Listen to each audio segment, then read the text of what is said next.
Go. I'm Kelsey Badgett, and this is my design team project presentation in Intro to Engineering and Design.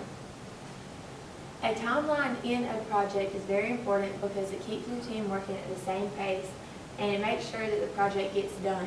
Each partner has certain things that they're supposed to do on this timeline, and it gives the finishing date. It's sometimes hard to stick to when you're not working with someone face to face, but it does help make the project easier.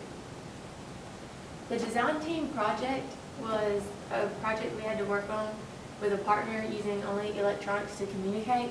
They were from a different school in the county, and we were assigned a product to design and draw and assemble together. We each had separate parts to do, and we had the assembly and the extrusion views. We had emails, phone calls, and text messages, and they were the main ways of communication. And invention was how the project was drawn.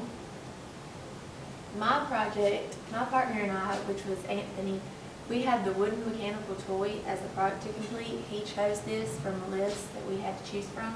We had 8 days to complete the drawing, the designs, and to assemble it all together, and to make the presentation.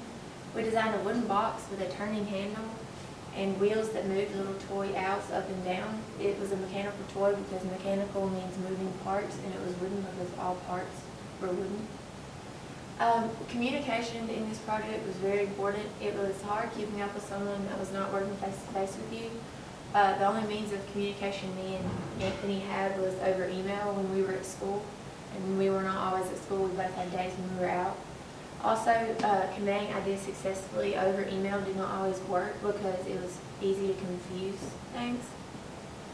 Successes, we had some successes. The design was a success, the toy was cute, and it worked, and I think children would like it.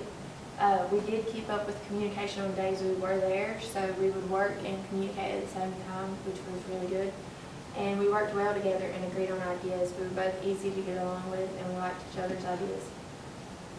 Some complications that we had, the parts did not always get complete on time where we were out and where we had a hard time making up our own parts. And we were not always at school or work together, and our emails did not always convey ideas clearly, like measurements and what parts we wanted to use. In the real world, this would be very important because engineers and even other professions work together without actually seeing each other face to face.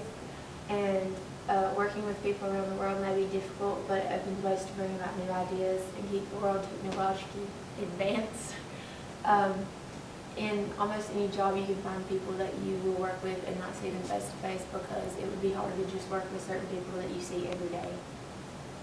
And that is that.